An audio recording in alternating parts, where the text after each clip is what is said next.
मोदी सरकार ने पार्लियामेंट के विंटर सेशन में कंट्रोवर्शियल बिल इंट्रोड्यूस करने की कोशिश की है, जो 2005 के महात्मा गांधी राष्ट्रीय ग्रामीण रोजगार योजना अधिनियम को रिप्लेस कर देगा। 16 दिसंबर को जब ये बिल इंट्रोड्यूस किया गया तो इसका ऑपोजिशन द्वारा जोरदार विरोध हुआ। नए बिल का नाम होगा विकसित भारत गारंटी फॉर रोजगार एंड आजीविका मिशन।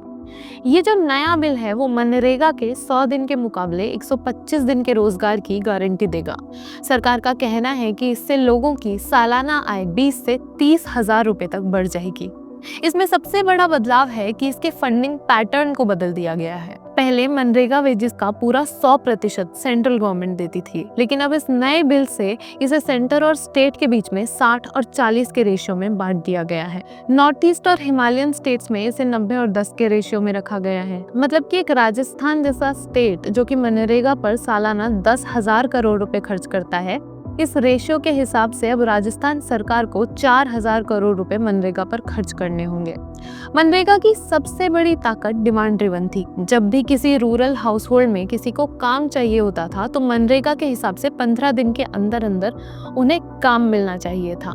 इस नए बिल के हिसाब से अब सेंटर ये डिसाइड करेगा कि इसे कहाँ और कितना इम्प्लीमेंट करना है। मतलब कि स्कीम अब स्टेट की फंडिंग पर निर्भर रहेगी, ना कि रोजगार की गारंटी पर। तो ये जो 125 दिन के रोजगार की बात है वो कितना सेंस बनाती है। ये जो नया बिल है वो स्टेट को ये भी पावर देता है कि वो हार्वेस्टिंग सीजन के टाइम पे स्कीम को 60 दिन के लिए सस्पेंड कर सकती है। सरकार का कहना है कि इससे जो एग्रीकल्चर लेबर शॉर्टेज है वो नहीं होगा, लेकिन ऐसा भी हो सकता है कि इसकी वजह से वर्कर्स 2 महीने काम से वंचित रहे। ये महिलाओं और ट्राइबल कम्युनिटीज के लिए सबसे ज्यादा खतरनाक है, क्योंकि वो काफी हद तक एग्रीकल्चरल एक्टिविटीज के लिए मनरेगा पर ही निर्भर है। ऑपोजिशन ने इस बात को लेकर भी तीखा हमला किया कि स्कीम से महात्मा गांधी का नाम हटाया जा रहा है। प्रियंका गांधी ने तो बीजेपी का नाम बदलने के ऑब्सेशन पर ही सवाल उठाते हुए कहा कि एक स्कीम का नाम बदलने में कितना पैसा लगता है, ऑफिस से लेकर स्टेशनरी तक सब कुछ बदलना पड़ता है, तो हर चीज का नाम क्यों बदला जा रहा है। इस बिल में mandatory biometric authentication, GPS tracking, satellite imagery और एआई बेस्ड फ्रॉड डिटेक्शन की भी बात की जा रही है।